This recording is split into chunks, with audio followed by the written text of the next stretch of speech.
Today's podcast is brought to you by Audible. Get a free audiobook download and 30-day free trial at audibletrial.com/spookshow. Again, that's audibletrial.com/spookshow. Over 180,000 titles to choose from for your iPhone, Android, Kindle, or MP3 player.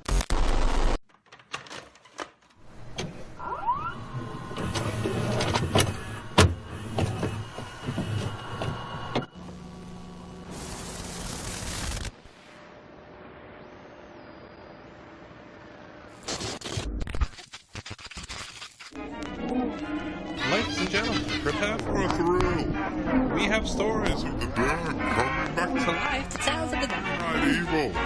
So sit back, relax, and enjoy. The All-American Spookshow.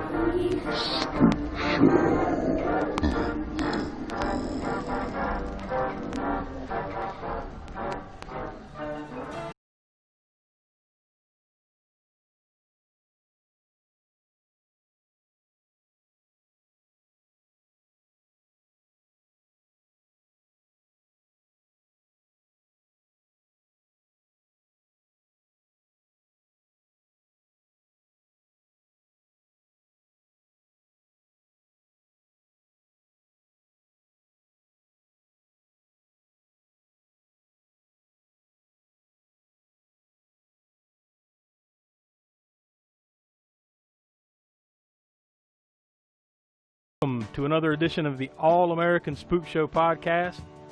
I'm Josh, and as always, I'm joined here with my friend Will. Woo! And the Professor Smoke. Hey. And this week we're going to be talking about the Rob Zombie modern classic, The Devil's Rejects, who some people, will argue is a slightly better film than his first movie, The House of a Thousand Corpses, which we talked about a handful of episodes back. And it's also very timely considering the passing of Sid Haig and the fact that 3 from Hell just had like a limited release in theaters and is just about, if it's not already, just about to come out on Blu-ray, I believe. Have either of y'all got a chance to watch 3 from Hell yet? No, not yet. Not yet, unfortunately. Yeah, but so none of us have seen it yet, but unfortunately we've all heard the news of the passing of the great Sid Haig, whose character in House of a Thousand Corpses and Devil's Rejects and 3 from Hell, Captain Spaulding, is a horror icon. So this episode will partially be a little bit about him too.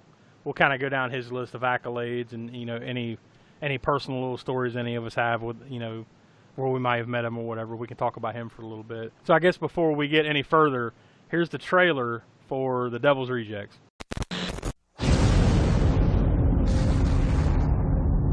What police have uncovered reads like this. Words can't describe it. We here, we are playing on a level that most will never see. You're gonna start the killing. You best start it right here.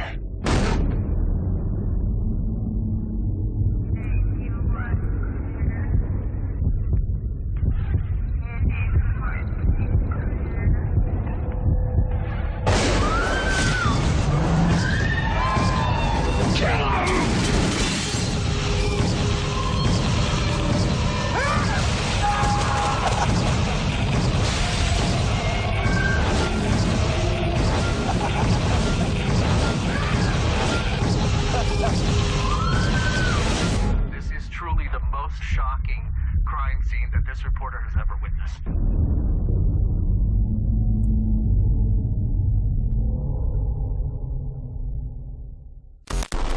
And that was the trailer for Devil's Rejects. So I guess before we get into talking about Sid Haig and a little bit about him, just to kind of whet the appetite a little bit before we go into that and before that, or into the movie I should say, Will, what were your initial reactions to this movie? Obviously, this isn't the first time you've seen it. Oh yeah, no. I mean, I the first time I saw it, I loved it. I mean, Captain Spaulding is probably one of my favorite individual characters out of a movie. But yeah, no, I love this movie. Smoke. Obviously, I'm sure you're the same. Like, I'm sure you went and saw it opening night, right? Oh yeah. With full expectations of hoping it was going to be great, and because I seen House of a Thousand Corpses, and fully expected this one to at least be that good, and it exceeded my expectations. So I had that first viewing, and then watching it on DVD quite a few times too. So I think it's a different movie than House of a Thousand Corpses. Yeah. But we'll get into that as far as once we get into blow by blows and everything. But definitely did enjoy it, and still love it. Yeah, I agree. It's definitely a different kind of movie. I mean, there's a lot of similarities, but it's a different kind of horror movie, really. Mm. I saw something in my own research when I was looking up some this and that's on this movie that Sherry Moon Zombie doesn't, or at least in this particular interview that I guess where they pulled the quote, she doesn't necessarily see this as a direct sequel to House of a Thousand Corpses. Mm-hmm. She sees it more of the characters from that movie just kind of floated over into this universe, kind of, So yeah. I guess she doesn't see it as like this directly follows that, but forget the fact that it looks like it picked up fairly shortly after the first one. Yeah. Is taking place in the same house. I think I did see somewhere that it's supposed to be a handful of months after that. I don't know if they ever give a direct timeline of exactly when it is, but it's a few months later. It's not like the end of House of a Thousand Corpses and then like a day or two later this. It's months. Yeah, apparently this film takes place May 18th, 1978. Yeah, and if I'm not mistaken, I think the House of a Thousand Corpses stuff happened around like Halloween of '77 is when it's supposed to be. Mm. That's how many ever months that is. I'm not a mathematician, but it's sometime later. But yeah, anyways, yeah. So I would see it as I don't know exactly. I don't know if I take that take of it's not a direct sequel. I think it's close enough to where it can be considered. But I can see what she's saying. Yeah. In tone. Yeah, I can see the stylistic version. Like she's saying, probably stylistically, it's definitely different, way different. So I guess before we start going back into Devil's Rejects, Mr. Sid Haig. He was born July 14th, 1939, and he just passed last month in September 21st, 2019. I never saw a particular reason. I mean, he was 80 years old. He had just turned 80 back in July. So, I mean, it could be any number of reasons, once you hit that age. I mean, it doesn't take much, I guess, unfortunately for some people. But I never saw a particular reason why. I mean, you're almost led to believe it could have been cancer-related possibly, but I mean, I don't necessarily want to speculate. But all I knew is that he was pretty bad off for a little while, and he just progressively got worse, whatever was ailing him, and he passed. So, before we get into his career, either of you guys have any fond memories? Smoke, I know you've probably met him, right? Yeah, I've met him a few different times, as far as a couple of different conventions and whatnot. But he was he's great. I remember at one particular, it was a Mad Monster Party in Charlotte where he was bartending at the end of the night, after the main convention thing was done. Mm-hmm. He was bartending for the people that were still there. Yeah, that was pretty fun. If I'm not mistaken, I think that was the same one because I only got to meet him once myself. I think that was the same one that I went to where I got him to autograph my House of a Thousand Corpses DVD, and I got a picture taken with him. Oh yeah. So I think that was the same one. Like later that night, he was doing that. By all accounts, I got a video of that somewhere. I think of him doing the bartending. At least I know I got some pictures. I'll have to post that on the Facebook page. Yeah. Any of that stuff you got, man, share it on there. Yeah, I mean, from all accounts I've heard of the guy, I mean, I don't think there's one bad thing I've heard about the dude. I mean, he seems like he was a genuinely nice guy, great actor. Will, you never got a chance to meet him, did you? No. I was actually going to try to sneak up to the most recent convention that was around us, but that was literally the week that he passed. Yeah. Oh, that was... Yeah, that's right. I did go to that one, too, and they had a table set up for him still where they had a box where you could put a note, like a card, kind of right to the family. Mm-hmm. So that was kind of touching, seeing that. At least they acknowledged that he was, yeah, that's that way instead of just not having, anything there for him. So I thought that was cool. Or instead of just replacing his spot with the next actor. Yeah, with somebody. Yeah, exactly. That's a pretty cool little tribute there. And also, I had to put this poster up too. It was I don't remember, really a year ago or so, but and I don't know who designed this poster, but it was sort of designed like a old school boxing poster, and it's got a picture of Captain Spaulding and a picture of Otis, so it's kind of like Spaulding versus Otis. Yeah. And Bill Moseley, who plays Otis, I think that he was at the convention where I think I got it from him, the poster, and but Sid Haig wasn't there at that time, so he signed it, did some stuff on there, then later when I saw we saw Sid at a convention, and I brought the poster for him to sign. And he did a little thing back to Otis. In other words, they're like squabbling with each other on the poster. So I have to take some pictures of that and post it too, using some lines from Devil's Rejects and whatnot. Mm-hmm. Yeah, that's pretty cool. Like I said, I mean, even when I got to meet him that one day, he was sitting at a table that was maybe 2 or 3 tables down from Bill Moseley. They weren't sitting right next to each other. And they were yelling back and forth at each other, like talking shit. It was pretty funny. Yeah, that's always fun. That was always fun seeing that. Yeah. Because a lot of times they would be either right beside each other or close enough that, like I said, they could just yell at each other across the thing. Yeah, and they taunt each other and stuff. And if I recall, like Kane Hodder was there. He played Jason in a number of movies, and he had a machete. If it wasn't a real machete, it was damn close to a real machete, really hard. And they were yelling and like kind of jawing back and forth a little bit. And he came over there and slammed that machete down on the table, like bam, like y'all shut the fuck up or something like that, along those lines. But I mean, he slammed it down. Like I'm sure he didn't like cut a chunk in the table or something. That was pretty funny. So yeah, I mean, like I said, by all accounts I've heard, he was a super nice guy, and he will definitely be missed in the horror community, or in film in general. I mean, he played in a ton of other things that weren't horror related too.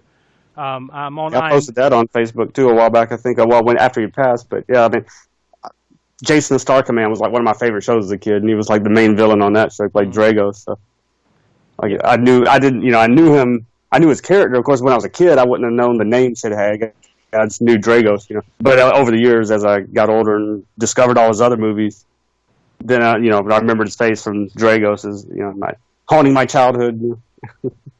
Yeah, I mean, I'm looking on IMDb, which I'm sure isn't 100% accurate, but it's probably about as close as to accuracy as you get on an actor's career when you're looking back at the filmography or whatever. He's got 147 acting credits on IMDb, and they date all the way back to 1960. I mean, he was in a ton of TV shows back then too, in the 60s and 70s and 80s. I'll just run through some. Like he was in The Untouchables, an episode of that. The Lucy Show. He was in a movie called The Firebrand. Bloodbath. 2 episodes of Batman. The 1966 series. The 60s. What was this character? I forget. I know I've seen it, but I didn't know him again when I was seeing those in reruns. I didn't know the name, but probably put the image together with, like I said, with Dragos or whatever was being, but I can't remember what his character was. Royal Apothecary. The Royal Apothecary. Yeah, I'm guessing that I could be wrong, but that might have had something to do with King Tut. I don't know. Probably, yeah. Yeah. He was in an episode of Laredo, episode of Star Trek, movie called It's a Bikini World. Point Blank in 1967, he was the first penthouse lobby guard. 2 episodes from The Man from U.N.C.L.E., a couple episodes of Iron Horse, The Danny Thomas Show. I mean, the list goes on and on. Daniel Boone. The movie called Spider Baby, or The Maddest Story Ever Told. Yeah, that was a good cult film there. Movie called The Hell with Heroes. An episode of The Flying Nun. That old show with Sally Field. Another Lucille Ball show, Here's Lucy. He was in an episode of that. So you can see, I mean, tons of stuff. Gunsmoke, Get Smart, Here Comes the Brides, never heard of that. A movie called C.C. and Company, 9 episodes of Mission Impossible, from the late 60s. Mannix. I mean, pretty much every popular show of the time, it looks like he was in, he had some small role in it. Yeah, I thought it was really cool. Like, obviously, I've never seen the movie, but THX 1138. Yep. Oh yeah, it was the first. The one right before Star Wars, I believe, right? Yeah, that was his first one. Yeah, I believe. Diamonds Are Forever. That's a James Bond movie, right? Yeah. He had a role in that. I mean, good Lord, you could just keep going. It's crazy. Black Mama, White Mama. Of course, that's one of our favorites. I think he was in a lot of those blaxploitation movies too, right? Yeah, that's when I came to know his name pretty much after, and then went back and realized, oh shit, that was, like I said, that was Dragos from Jason Starkham. But yeah, those the Big Bird Cage and Coffee and Foxy Brown and all those Pam Grier flicks. You know how on IMDb it'll list all these movies, but it'll also in the front kind of like these are the movies they're known for. Top I'll just say the top 4 here. House of a Thousand Corpses, Devil's Rejects, of course. Kill Bill Volume 2. and Bone Tomahawk. Oh yeah, yeah. Have you either of y'all seen Bone Tomahawk before? I still haven't watched it yet. I've heard a lot of good things about it. I still haven't sat down and watched it yet. That's good. And then yeah, we'll have to do that at some point on the show. Yeah, it's kind of like that Western, director. I can't even think of his name right now. Unfortunately, but he did that Riot in Cell Block 9. Is that what it is? The one with Vince Vaughn. Mm-hmm. So yeah, we'll have to get to him. That's kind of a Western horror, right? The Bone Tomahawk one is, yeah. Yep. Yeah, we'll definitely have to get around to that. Yeah, but the list goes on and on. So, needless to say, he's going to be missed, and not just in Hollywood and and television and movies, but just for a lot of the work that he did in horror movies and cult movies and the type of movies that we talk about here on the podcast. He will definitely sorely be missed, and I hate that I don't get another opportunity to shake his hand, but that's the way it goes sometimes. At least I Smoke and I got that opportunity. Will, I'm sure you would have loved to have, but he never got around to it. He'll be missed, so it's a sad loss for the horror community. And I failed to mention, even though I mentioned it in that memory of Sid post that I put out a while back, but for some reason Galaxy of Terror stuck with me over the years too. And I don't know if either of y'all have seen that one, but that was one of Roger Corman's, pretty much one of his bottom barrel productions or whatever. But it was something about it. It's an alien ripoff. Sid's in it, but it had a couple of other actors in it too that were like playing bit parts that were pretty pretty crazy alien ripoff. Let's put it that way. We'll definitely have to get to that on the show as well. So. Yeah, we definitely need to go back and see some of the older stuff. Oh, Robert Englund, that's it. Robert Englund was in it too. Yeah. Yeah, we haven't done a lot of like older movies. I think probably about the oldest movie we've talked about on here is Suspiria. So we need to go back. You want to? Yeah. Oh, that's going to be one that you're going to probably want to revisit, right, Will? And change your star rating, maybe bump it up a few. One way or the other, yeah. One way. Oh yes, we will. If you have any comments or anything like that, or just anything you want to send to us, talk about whatever, you can email us at allamericanspookshow@gmail.com. On Twitter, you can find us at AASpookshow. You can find us at All American Spookshow on Instagram, Facebook, YouTube. I've been trying to post up full episodes on YouTube. Some of those have been getting a lot of views, so every little bit helps. So go over there and subscribe and hit notify and all that, so you know when the latest videos are coming up. We have a tpublic.com page where you can go on there and buy some shirts and mugs and other random things that they sell with the All American Spook Show podcast logo on it. Starting October 19th over on YouTube.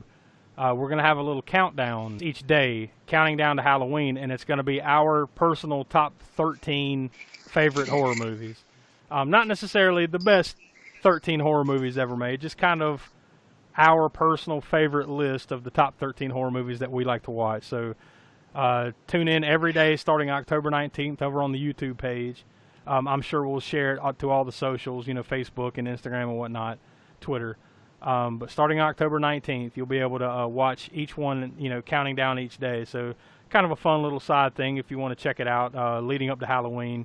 We'll be starting with our number 13 movie on Saturday, October 19th, and then counting down from there. So make sure to check that out whenever we post it up. So I guess with that, we'll go into the ins and outs, some of the background on The Devil's Rejects. Before we go any further, I guess I should probably mention for any new listeners, we are a spoiler podcast. I don't know if I've mentioned that in the last few episodes. So somebody be like, "Oh, what the hell?"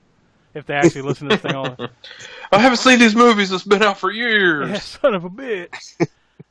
We are a spoiler-filled podcast, so once we start going into the movie, we spoil the hell out of it. So we don't hold back in terms of what we talk about. We talk about the ending, everything. So just word of the wise: if you haven't seen The Devil's Rejects, pause this. Go watch it. Come back. You can have fun listening to us talk about it, or not. You can just listen to some dudes talk shit for no reason at all, and maybe you won't have fun. Maybe you won't. So way to sell it, Josh. What the hell do I look like? A salesman? All right. So with that, we'll go into the little background here on Devil's Rejects. The movie was released July 22nd, 2005, by Lionsgate Films and Cinerenta. And Cinerenta, I think, was the name of the company. This is obviously the sequel to A House of a Thousand Corpses, which was written, produced, and directed by Rob Zombie. So he's the all-in-one overlord of this franchise of movies, which now is 3. You know, with 3 from Hell being released. And before House of a Thousand Corpses, he was relatively unknown, I believe, right? Yeah, I've never heard of him. Well, in the film world. Who's he? Oh, wow. Oh, what else is he? Oh, well, he's a musician. Okay, good. Yes. Yeah. He did a few things with a band called White Zombie back in the night. Oh, that's right. Okay. In the night, yeah. Is it ringing any He bells might have put yet? out 1 or 2 self-done albums as well. Yeah. Oh, okay. So this movie was rated R for obvious reasons. But a little note that I actually copied this. I think it was from Wikipedia. The movie went through the MPAA to get rated 8 times. And it earned an NC-17 rating every time until the last time. So apparently, and this is according to Rob Zombie, the censors had a problem with the overall tone of the film. Specifically, censors did not like the motel scene between Bill Moseley and Priscilla Barnes, forcing Zombie to cut 2 minutes of it for the theatrical release. However, this footage was restored in the DVD version. So I guess that's when he's got them, when Otis and Baby have that family or that country band or whatever the hell they are. They have them in the hotel, and there's the scene between Bill Moseley, which is Otis, and Priscilla Barnes, which I think was the wife, right? Of the guy, you know, I'm blanking on the guy's name right away without having all the notes of the movie in my hand. But I think it's when he had Roy's wife, I think, right? Roy. Yeah, the older guy's wife. When he's got the gun like down her pants or down her panties or whatever. Mm-hmm. I think that's specifically what they had an issue with. Which, you know, I'm sure there's probably a few more gory or horrible scenes in this movie, but that's the one that they got hung up on. It's weird sometimes with that kind of thing. The budget for this movie was $7 million, and in North America, it grossed $17 million, and the worldwide gross was $19.4 million, which I believe it pretty much made all of its money back on opening week.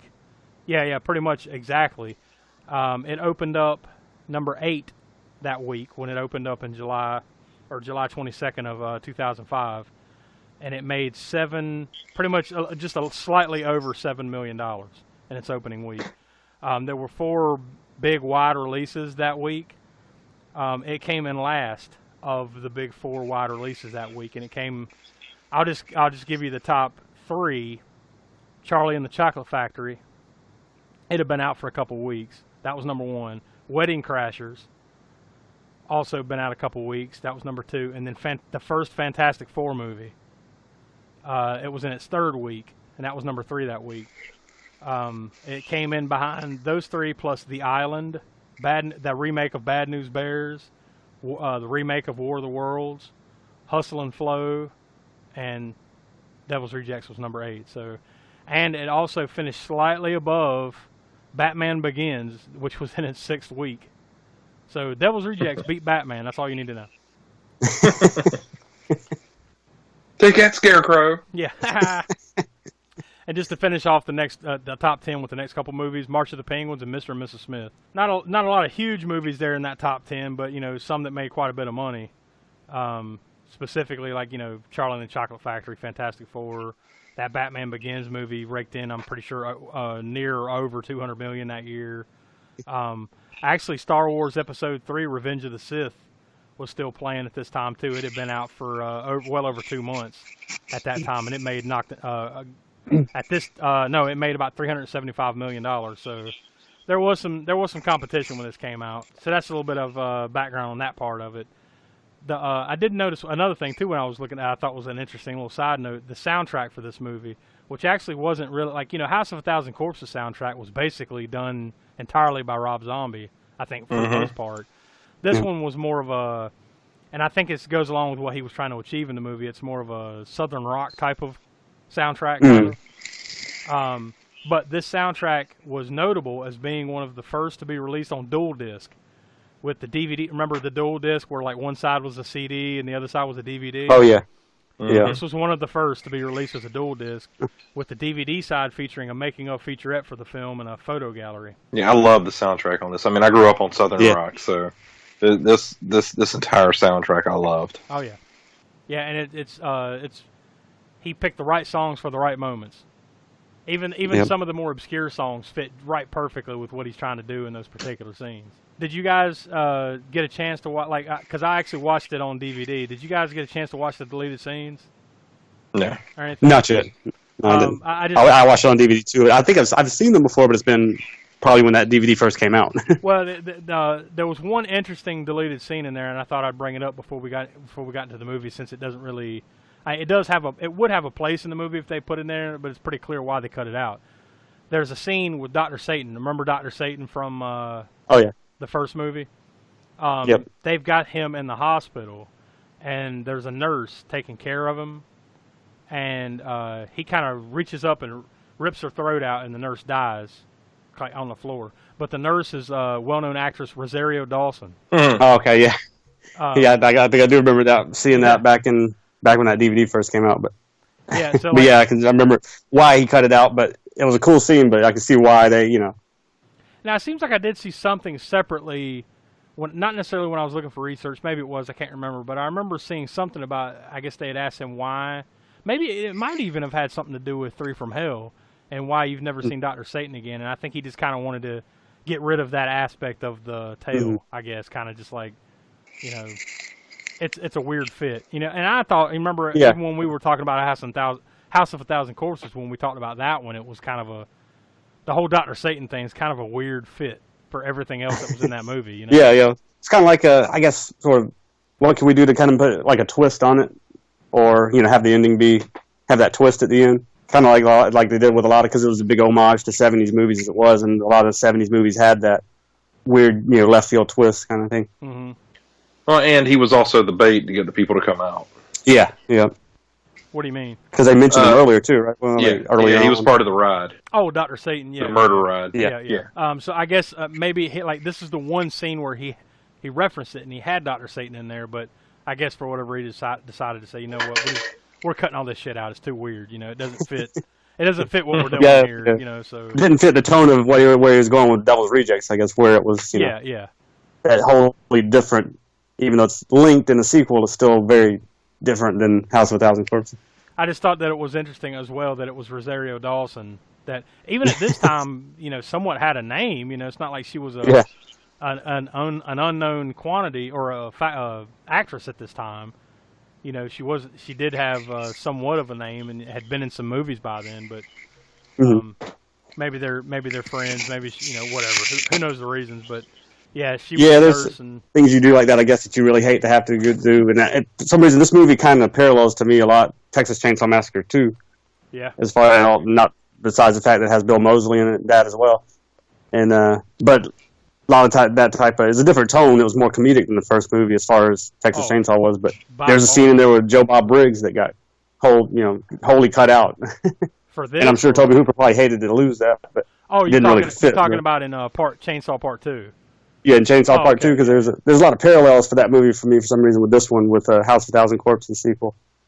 And I remember a lot of the background stories like that. Some scenes that had somebody in it who was famous at the time that had to be cut because it just didn't fit with what they were doing with the movie. So yeah, and I'm sure they hate to have to do that. It's not like you got Rosario Dawson in there. And probably hate to lose that scene, but if it doesn't fit, I think it's got to go. But yeah. Well, kind of like looking through Rosario Dawson's background, her first movie was in 1995. Yeah, so you may have heard of it. It was called Kids. Yeah. Oh yeah. I wonder if we could do that one on this podcast. I wonder if that falls under the curtain enough to do it. Don't worry, it's Casper. Okay, well, that makes sense. So yeah, I thought that was kind of cool that she had a part. She had a very small part in this movie, but it got left on the cutting room floor. But if you have a chance to check out the deleted scenes for this movie on the DVD, Blu-ray, whatever, go check it out. It's a pretty cool little scene, and you get to see Dr. Satan a little bit. All right, so with that, here we go. The movie starts with like pictures of corpses in a scrapbook, and then on the screen you see the words, "On May 18th, 1978, Sheriff John Quincy Wydell, along with local authorities in Ruggsville County, led a search and destroy mission on a decaying farmhouse. Inside the house, police discovered a collection of diaries and scrapbooks detailing the accounts of more than 75 murders. The family responsible for these brutal crimes was forever to be known as the Devil's Rejects. Then you cut to Tiny, which you remember from the first movie. He's it's an ironic name because the dude's like 7'5". He's like a really tall dude named Tiny. You see him kind of dragging a girl through the woods, and he pulls up because he sees cops showing up to the Firefly farm. Inside you see Otis, Baby, Mother Firefly. They're all inside and they're asleep. Sheriff Waddell pulls up. He's got the little megaphone, and he wakes them up by turning it on and like yelling at better come out or whatever. So they start scrambling, and then Rufus Firefly, he's already like they're kind of scrambling to get downstairs. They come down and Rufus is already down there like suited up and ready to go. Like he's got like armor on and guns. Then they have this shootout with the cops, and tear gas gets thrown in, and the cops bust in, and then all the Fireflies pop up and they just start mowing them down. They're all wearing like armor and stuff, and they got semi-automatics and shotguns and stuff. And Rufus, and during all this, Rufus Firefly gets shot, and then Mother Firefly runs over and kind of holds on to him. She stays as Baby and Otis kind of cut out the back door and run off. Then they've kind of got Mother cornered, and she tries to shoot herself, but it just clicked, no ammo. So they've got her. Then you see the opening credits, and that's where they play the Midnight Rider by Allman Brothers Band, which I thought was pretty cool. What did you guys think of this opening, I guess kind of the cold open, the opening sequence of the movie? I mean, it's a really good welcome back. Yeah, and they link, they showed what happened in the last movie or what's been going on, I guess, sort of, instead of just like throwing you right into it, like a lot of sequels sometimes do. I like that connection with House of Thousand.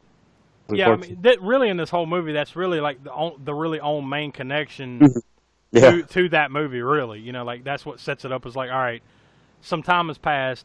Basically, it's the same situation there. They're still doing their crazy shit. And here come the cops to bust it up. And not only do you have that connection to the first movie, but now we're moving on past that really quick to something else.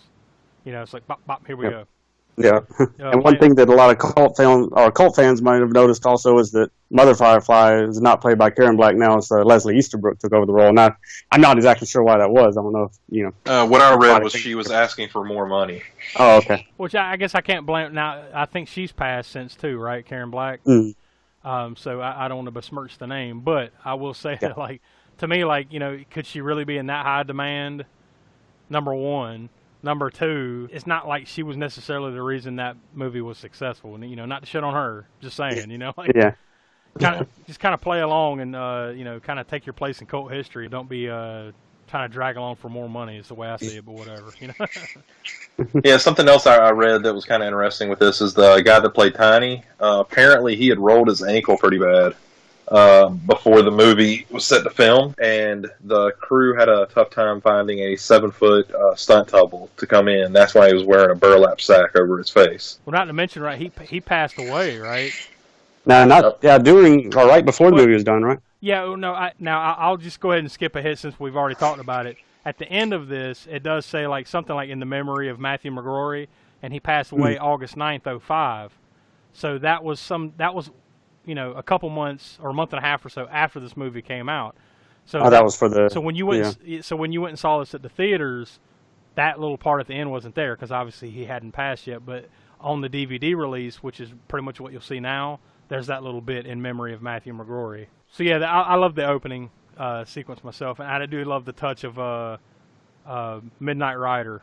Yeah, the Allman Brothers song. Yeah, definitely. Well, definitely good placement there. Yeah, another good like you said, placement of the old tunes in this. So it's playing like during the credits, but it's also showing them kind of escape, and they kill a waitress. Like, aren't they like broke down on the side of the road or something like that? And it's like you're seeing this kind of like in still pictures, right? They're broke down or feigning that they're broke down the side of the road, whatever the hell they're doing. Baby's like on the ground or something like that. She comes over to help, and then Otis attacks her from behind, and I guess so they can take her car or whatever. But you're seeing this while Midnight Rider is playing all through the credits, which is pretty cool scene.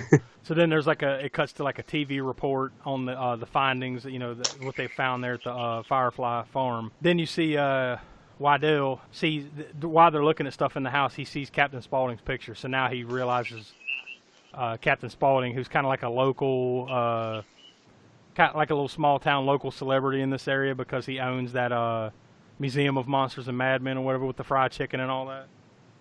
Yeah. So now he realizes that Captain Spaulding has a connection to this.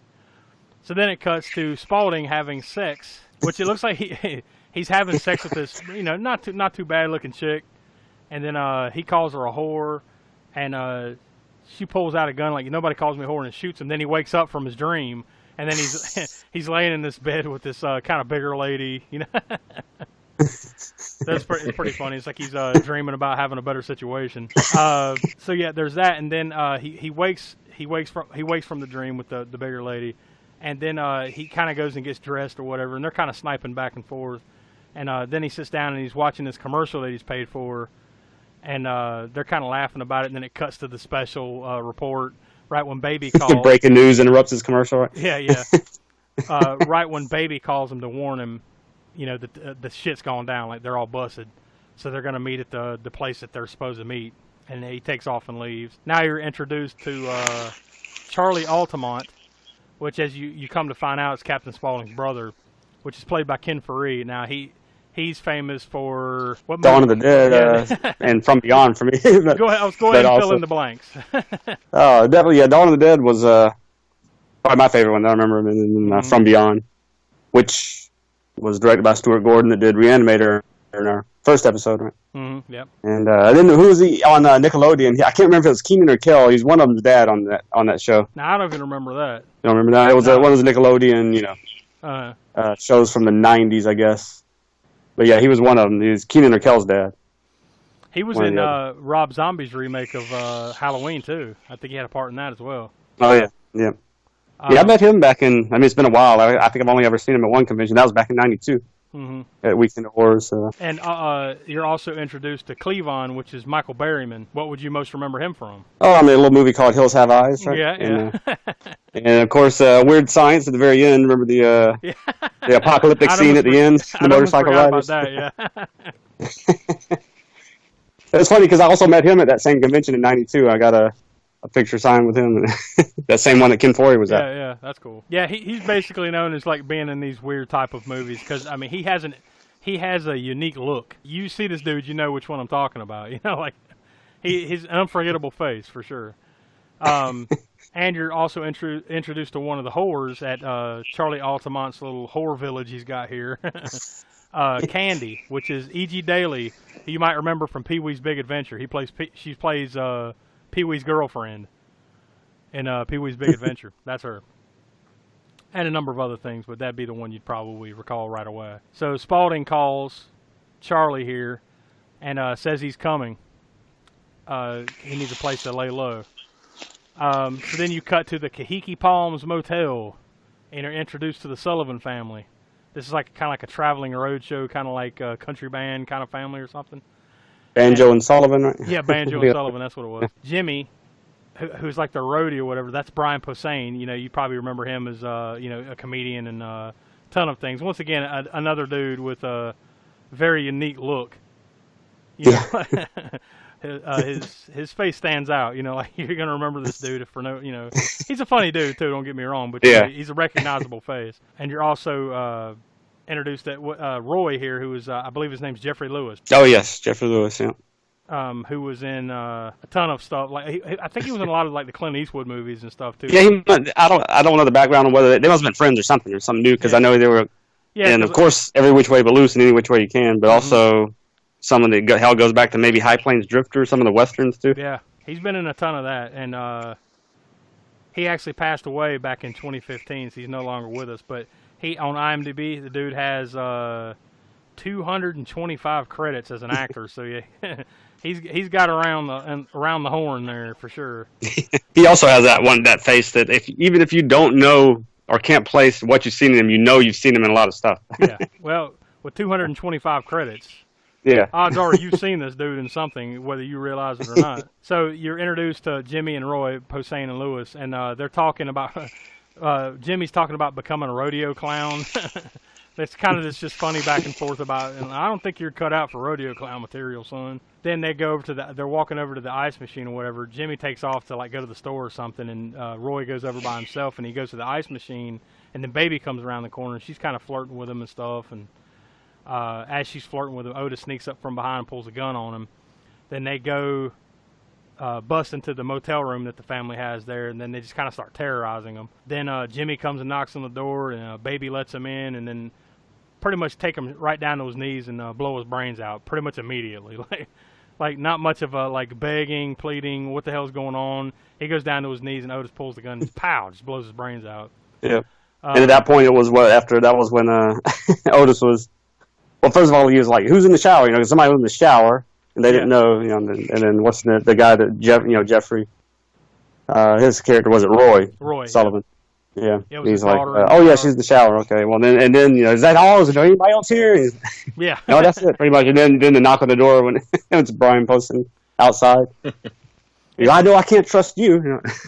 It definitely seems like, especially Otis in this movie, has a lot more like comedy about him to me. Yeah. In this one. Then he did. Yeah, definitely. I mean, and again, that kind of brings in that whole, for me, that parallel with Texas Chainsaw Massacre too, because I can see, even though Bill Moseley's not doing his Chop Top character, you can put those two together and see there's kind of a correlation there between Chop Top and Otis as far as if you've seen Texas Chainsaw Massacre 2, you know, anybody who's seen that will get that. You know, he's not playing the same character, but you can tell, you know, it's just Bill Moseley style. That comedy mixed with the, you know, in your face, like 1 minute it's funny and then next he's complete psycho.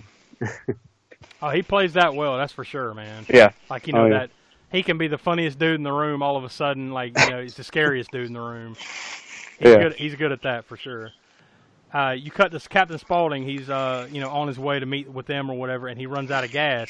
So he takes this there's this woman and this kid that have a station wagon. They pull up, or he pulls up to them or something like that, right? And then he basically takes it from them. But it's a pretty funny little scene where like he gets in, he basically takes the car from the woman, and then he gets in and he looks at the kid and says like, what's wrong with you? You don't like clowns? Do we not make you laugh? I love his first line too when he comes up there. I need your car in the official clown business. Yeah. What is this official clown? Yeah, and she's Did I stutter? Did I stutter, bitch? Now that woman there, that's PJ Souls, who, you know. Yes. Yeah. You may know from a handful of movies such as Halloween and tons of late '70s to mid '80s. Rock and Roll High School for those that are into the remote. Carrie, she's in Stripes. She's like, I think she's Bill Murray's girlfriend in Stripes or something like that. Oh yeah. Yeah, she had quite a career too in the '80s. Which I saw something too. I think it was in that little. I watched a little bit of that behind the scenes documentary that they made for this, like 30 Days in Hell. I think it was the name of it. Yeah. I watched a little bit of that, and apparently she went out for the role of Roy's wife. You know, that ended up going to Priscilla Barnes. I think she wanted to do that, but she ended up doing this. You know, a much smaller role, but I guess they thought she was better for it. For you, the listeners of the All-American Spookshow podcast, Audible is offering a free audiobook download with a free 30-day trial to give you the opportunity to check out their services. So yeah, I think we mentioned like last show, like the new Stephen King book is available to download on Audible. Will, have you downloaded anything? I mean, since I've like joined, yeah, I've done a handful of Star Wars books, a couple of Stephen King books. Probably one of my favorite ones was Ready Player One. I downloaded that before the movie came out. Yeah, if you get a chance, listen to Ready Player One. It's pretty good. I mean, I know it's not horror, but it's definitely better than the movie. Yeah, I downloaded a few months back. I think it's the first book by Ed and Lorraine Warren called Ghost Hunters. I guess it just kind of just dives into their case files or whatever of the different things that, you know, that they investigated throughout their career. You know, you recall they were the inspiration behind the Conjuring movies, which we've talked about a couple of those in past episodes. But yeah, I downloaded that one, and I haven't listened to this one yet, but I downloaded one a little while back called Alien 3, an Audible original drama, narrated by Tom Alexander, Barbara Barnes, Michael Biehn, Lance Henriksen, Lorelei King, Laurel Lefkow, Keith Wickham. Audible is bringing William Gibson's uncovered Alien 3 script to life in audio for the first time. I haven't listened to that yet, but it sounds like it's pretty cool. And of course, you know, on Audible, you can go and get a lot of the more recent ones. The new Stephen King book, which is called The Institute. A few other hot ones right now are The Guardians by John Grisham, Some Choose Darkness by Charlie Donnelly, The Silent Patient by Alex Michaelides, The Sisters by Dervla McTiernan. Dr. Sleep, I guess, has kind of gotten hot. You know, the Stephen King book. I guess it's kind of gotten hot again since the movie's about to come out. So, yeah, so you can check out any of those and more with the Audible Trial that we, use our link, audibletrial.com/spookshow. To download your free audiobook today, go to audibletrial.com/spookshow. Again, that's audibletrial.com/spookshow for your free audiobook. So go check it out, guys. And here's a little random thing. They just updated the app where you can actually download or use your credits inside the app. Before, you had to go onto the website, buy the book, and then it would populate in your app on your phone. But now you can actually buy books from the app on the phone. Oh, yeah, that's cool. Yeah. I haven't used it since that, so yeah, that's definitely a lot more. Oh, yeah, no, that's brand new. Yeah, okay. So yeah, use our link there and go try it out, guys. It'll help us out.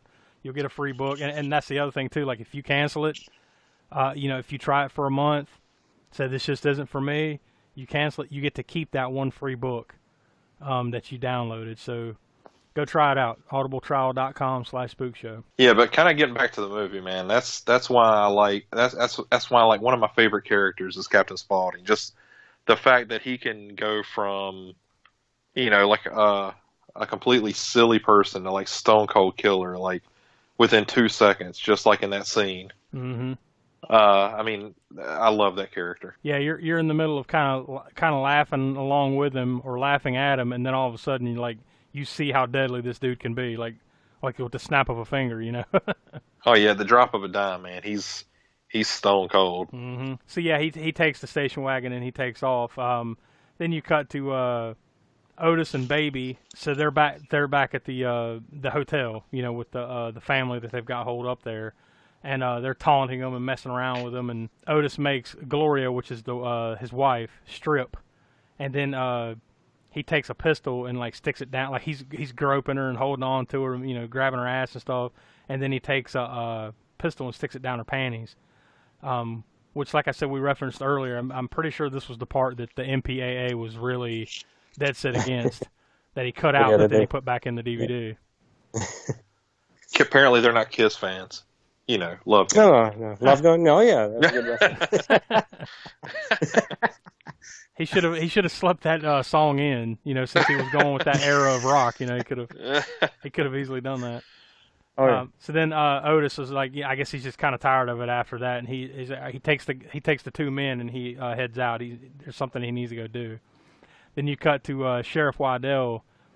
He's back at the headquarters or whatever, and he's questioning Mother Firefly. She shows him a pic of his dead brother, so obviously he's about to lose it on her then. Which he was in his Waddell's brother was in the first movie. He was the sheriff. I guess he was a sheriff, whatever he was. He's the one that came to the house in House of a Thousand Corpses that Mother Firefly put a bullet in his head. And I guess this is just kind of showing you how fast people can snap, even the ones that aren't straight up insane. Because his character from this point just really goes on a deep dive. Well, yeah, you clearly see he's hell bent on revenge at this point. He's not doling out justice anymore. Now he's wanting to avenge his brother and get revenge on them for doing it. Yeah, to me, when his character turned, it was almost like the thin line between the Joker and Batman. Yeah. Like this guy is here for justice, and he just lost his grip on reality, and now you might as well say he's just as bad as they are. I mean, he's doing it for justice, but he's also doing it for revenge. Yeah. So then you cut to Otis. He's kind of out in the middle of nowhere with the two guys. I think he's just kind of he's walking along. He's like, they're like, man, how much further? It's up here a little bit. He's just kind of walking them out into the middle of nothing in this junkyard area or whatever. And he has the gun and he's kind of waving around and he smells it. Man, I can still smell your wife's pussy stink on my gun. Hope it doesn't rust the barrel. Hope it doesn't rust the barrel. So basically he tells them what they're out there for is they came out here to dig up some guns that he had buried there a while back. And as they're, kind of getting ready to do that, they jump and attack Otis. And they have the upper hand for like a slight second there. Then he kind of like turns around and stabs and then shoots Adam, which is the younger guy, and then pistol whips Roy, the older dude, and then tells him to pray to God. And then Otis says, "I am the devil, and I am here to do the devil's work." And then he just starts beating the shit out of Roy with a limb, like a big ass tree trunk limb. And then he just starts cutting up Adam, with the knife. He basically just fucks both their world up. Oh yeah, and then this is clearly where you see in a fight, people with morals have no chance. Yeah, because they're not willing to cross that line. They were fighting to survive, but they weren't willing to kill, and obviously Otis has no issue with that. Yeah, and so they go down pretty quick, which, like I said, they had the upper hand. They should have been able to take the dude out. And I can tell you right now, if it means me dying versus this dude, if I'm in this situation, I'm not stopping. I'm going to keep going until he kills me. So yeah, then it cuts back to Baby back at the hotel room, and she makes Wendy slap Gloria, which is basically daughter to mother, just so she can go to the bathroom. So they're just sitting there just smacking the shit out of each other. She's just messing with them, and then Wendy goes into the bathroom, and then of course instantly tries to escape, and then she's over there. Baby's pounding on the door, like, where did you go or whatever? You better come out of there. And then Gloria pulls the gun on Baby. Then Baby just takes like this big ass knife, like a buck knife or something, and just throws it straight into her chest. And then Gloria starts clicking the gun, and of course it was empty. And then Wendy runs. You see her outside. She got out the window and she's running off, and then she runs straight into Captain Spaulding, who knocks her out. When I guess Baby's chasing after her at that point, right? Like she comes out, yeah. She runs straight into Captain Spaulding, who just right hooks her and knocks her out. Then you cut to Sheriff Waddell, and this is where they explain the connection that they all have aliases that are connected to Marx Brothers movies or Marx Brothers characters. Otis Driftwood, Captain Spaulding, and a couple others, I guess. The Firefly, right? Rufus Firefly. Yeah. That's where you see this connection. So then you cut back to the hotel, and Otis just shows back up, and he's wearing Adam. He's wearing a mask of Adam's face on his face. So basically the same Straight bit up from leather face down. Yeah, the same bit from House of a Thousand Corpses again, where he's cutting the faces off and wearing them. And then he puts that Adam mask on Wendy. That's her dead husband. He puts it on her face. Then a maid comes like around and enters the room, and then sees bodies everywhere. So now they've all left. Otis, Baby, Captain Spaulding, they're gone now. She enters the room and finds bodies, and then like Wendy runs up out of nowhere with the Adam mask still on her face. And then I think she's hung up on the back of the door. On the back of the. Oh yeah. Yeah. She's hanging on the back of the door when like the door swings, like she screams and jumps off and jumps on the maid.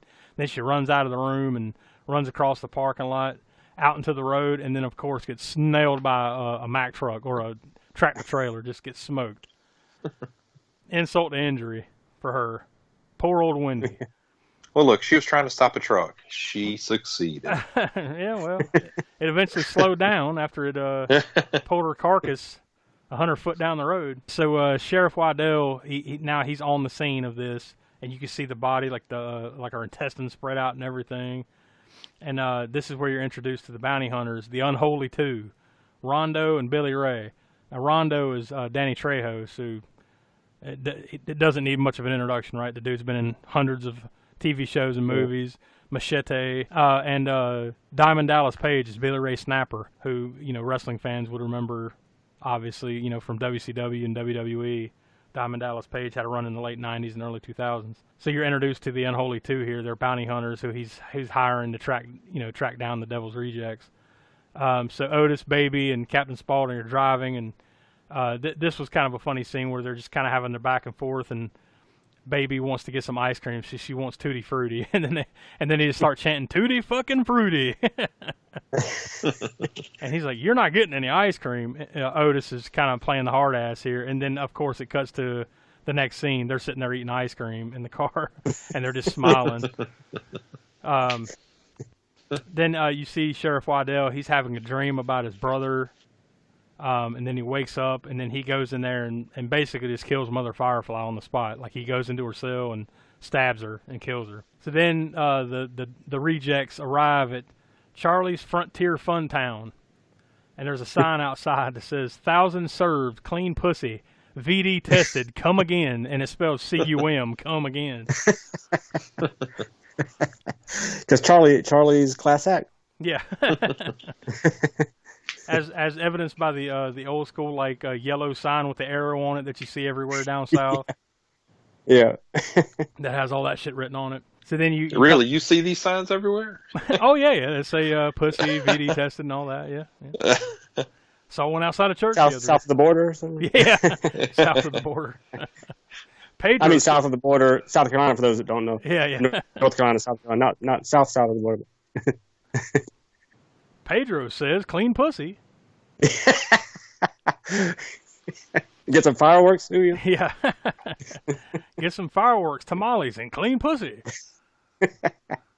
By the way, that place south of the border, which like he said, it's in South Carolina. Where's it? It's like around Dillon, South Carolina, right? Something like that.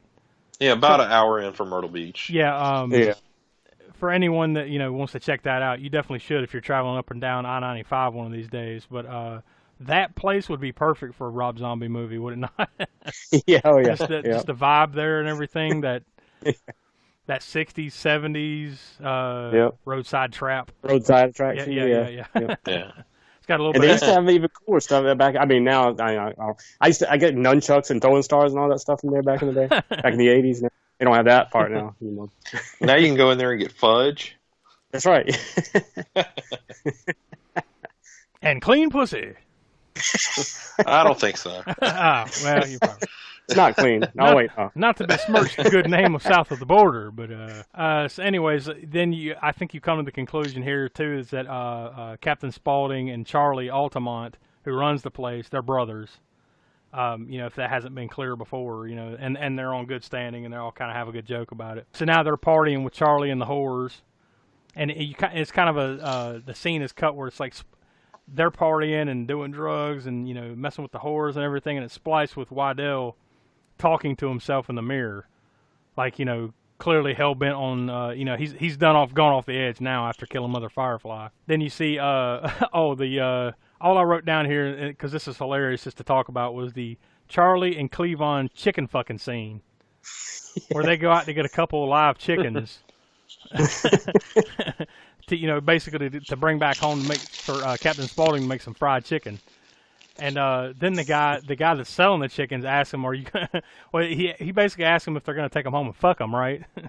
These chickens are for eating; they ain't for fucking. Yeah, because there's what was this kind of chickens? I don't even remember what kind, but a certain kind of chicken. It's like, oh, you got those kind of chickens?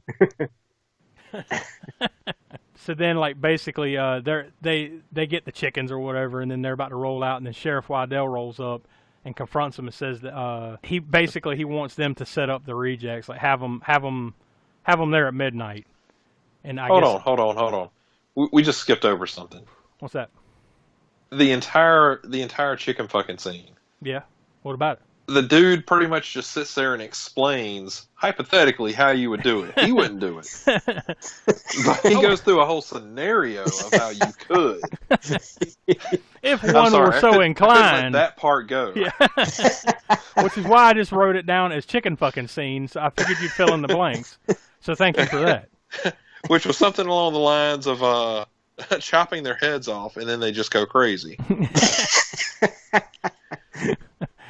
Not that he's thought this out or anything. No. By no means. Continue with He the hears podcast. tell. I hear tell. That's it. Yeah. All right, so there's no real. Just pondering the. Yeah. Okay. I kind of went off into my own world there for a second. There's really no natural transition from the chicken fucking scene, really, but Waddell rolls up and like tells them basically, like, all right, have the rejects, somewhere at midnight, and we're coming.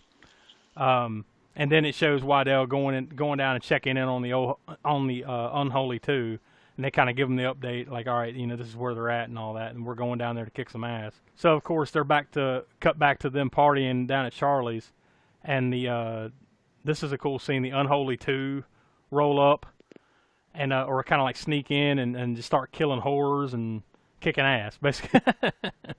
Sneaking up on all of them and just fucking them up. And it's set to the song "To Be Treated Right" by Terry Reid. Which is an interesting cut for this scene. But by the way, Rob Zombie's really into the Terry Reid, apparently, because I think there's another Terry Reid song in the credits. So he plays a couple of those tunes in there. Anyways, so at this point, Sheriff Waddell confronts Captain Spaulding, and then they're kind of going back and forth because he sneaks up on him while Captain Spaulding's like sitting in there smoking weed. Captain Spaulding tells him, like, if you're going to start the killing, best start it right here. Then they proceed to take the rejects down. And then Sheriff Waddell takes them back to the Firefly house. So you go back to where it all began, the House of 1,000 Corpses, and they're all tied up, and like he's got pictures of victims, like the hundreds of victims, how many ever they had, 1,000 corpses. He starts stapling the pictures of the victims to Otis, and then staples some to Baby, and the whole time he's just talking shit to them, and they're talking shit back. They're not necessarily scared of him, but they've also had the shit beat out of them, so they're kind of weakened. Waddell starts tasing them, and then just punching them and hitting them and slapping them and stuff, and then he takes some spikes and drives them straight through Otis's hands, like into the arm of the chair that he's tied up in. Then he cuts Baby loose, and then just starts pouring gas on everything, and Otis and Captain Spaulding, because they're just out of it now, because it's been much longer later, they're just kind of out of it and sitting there.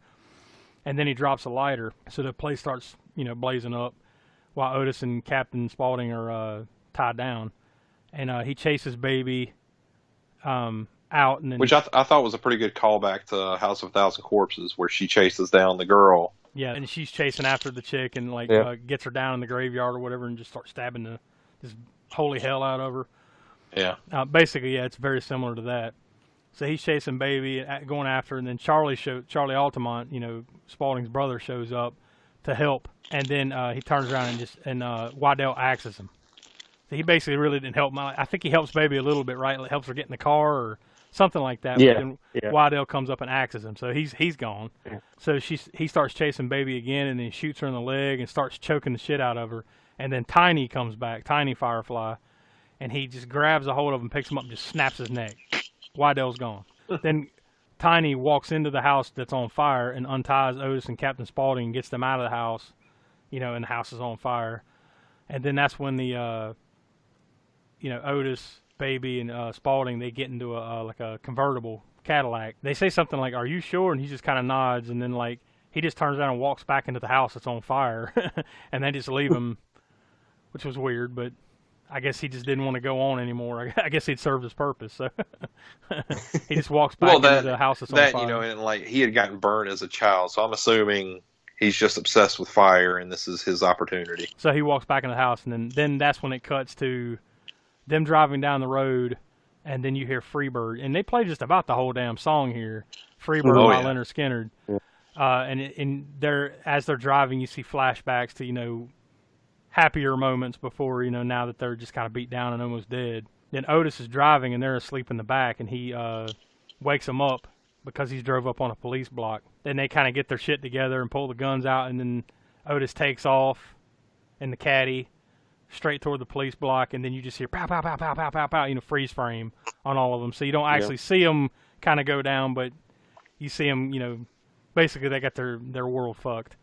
And then you go to the credits, and then that's when I said earlier in the DVD release, there you see In Memory of Matthew McGrory, who died in August 9th of 2005, and they're playing Seed of Memory. That's the song that's in the credits, Seed of Memory by Terry Reid. So there you go. That's the Devil's Rejects. Will, what'd you think? What's your star rating on this? I'm giving this one a 4. I love this movie. I mean, if not for anything but Captain Spaulding, I love that character. I think this was a big jump from the first one, and it should be, because I'm sure Rob Zombie learned a lot of things doing House of 1,000 Corpses. But yeah, no, overall, I love the just about everything about this movie. So you're going 4? Yeah. Smoke, where are you at? I agree with Willie. I land right at 4 as well. It's also, and again, a step in a different direction, also step up, I think, from House of a Thousand Corpses. And I love all the references. I mean, he had a lot of references in House of a Thousand Corpses, but just as many in Devil's Rejects as far as references to other horror movies and just cinema in general. And the fact about how many people were in this movie I mean, you got like veteran actors like Danny Trejo and Ken Foree and Michael Berryman. I mean, veteran cult horror actors and everything. Loved all that too. So, and of course, Captain Spaulding and Otis's characters. Yep, definitely go on the 4. I think I'm just going to go for the clean sweep. I agree with both of you wholeheartedly. I'm going to go 4 stars. Captain Spaulding or Sid Haig does an awesome job in this movie. I mean, he's a huge part of it. I mean, all 3 of them, Sherry Moon Zombie, Bill Moseley, Otis, all 3 of them are just terrific in this movie. And like you said, even all the little smaller, ancillary characters and a lot of the throwback actors and stuff they had from 70s and 80s TV and movie and horror movies and stuff like that. It's just, yeah. And this one is a whole lot better. Well, I wouldn't say a whole lot better. It's just a different kind of movie to me than House of a Thousand Corpses. Exactly. But I think it probably is Rob Zombie's best work, more than, in my opinion, probably. Yeah, I think he did grow from, like saying again, I'm not I love House of a Thousand Corpses too, but I think he did grow as a filmmaker from between the two as far as how to get the flow of the story, and adding the music that he added and where he placed it and everything. I think he did take a step up from from where he was with the House of a Thousand Corpses. But I love that movie too because that's just a complete homage to 70s grindhouse cinema, whereas Devil's Rejects takes a story a little bit further. So I guess with that, I mean, like, universal love from all of us, 4 stars across the board. So with that, we wholeheartedly recommend you going out and checking out the Devil's Rejects. As we always say, obviously, if you've listened this far, you've been spoiled. But if you have, then I would still go check it out. Because a lot of the things, we just kind of hit the highlights, really. I mean, we talk a lot about it, but we kind of hit the highlights. Some of the stuff you need to see, some of this dialogue from some of the characters, you need to see it and hear it yourself. So we don't do it justice. So definitely go check it. Definitely go check it out. It's one of Rob Zombie's best, if not his best. So I guess with that, our next episode, it's our 1-year anniversary / Halloween special. This will be the one time of the year to steal an idea from a friend of ours podcast, but I think it works here too, and I think it's a pretty cool concept. This will be the one time of the year that we can go back and we'll go episode by episode and kind of re-rate if we want to. So, going all the way back to episode 1, Reanimator, we can go back and, whatever the star rating was that we gave to that, this is our opportunity to change it. Make it higher, make it lower, whatever you're going to do. So I'm sure once we get to, I believe it was episode 3, Suspiria, Will can bump his rating up from what he said last year. More or less. If by up you mean down, then... And, and I think this will give all of us a little bit of time to, I don't think any of us have really been, held to our rating system over our life. And, going back and looking at some of these ratings, I think I've kind of gauged my movies a little bit better in the last couple as opposed to when we first started. Yeah, I'm sure it's always probably, as long as we do this show, it'll probably be somewhat of a sliding scale. Like you'll start to figure out the pecking order of things, and maybe I should probably re-rank this one and slightly down or slightly up, so I'm sure that will always change. Although I'm sure next year we won't go back over these last 18 or so episodes that we've done. We won't keep doing that, but once a year we can kind of go back, revisit the episodes, have a laugh, talk about our ratings, change them if we want to, and if not, it'll be good to kind of stroll down memory lane and see how far we've come in the last year. So be on the lookout for that as our next episode. Anything else you guys want to add before we close up shop? No, man, I think we're good. Yeah, I think that's it. All right, so I guess with that, for Will and for Smoke, I'm Josh.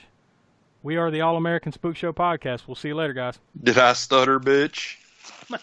Peace out, chicken fuckers. And now, folks, it's time to say goodnight. We sincerely appreciate your patronage and hope we've succeeded in bringing you an enjoyable evening of entertainment. Please drive home carefully and come back again soon. Good night.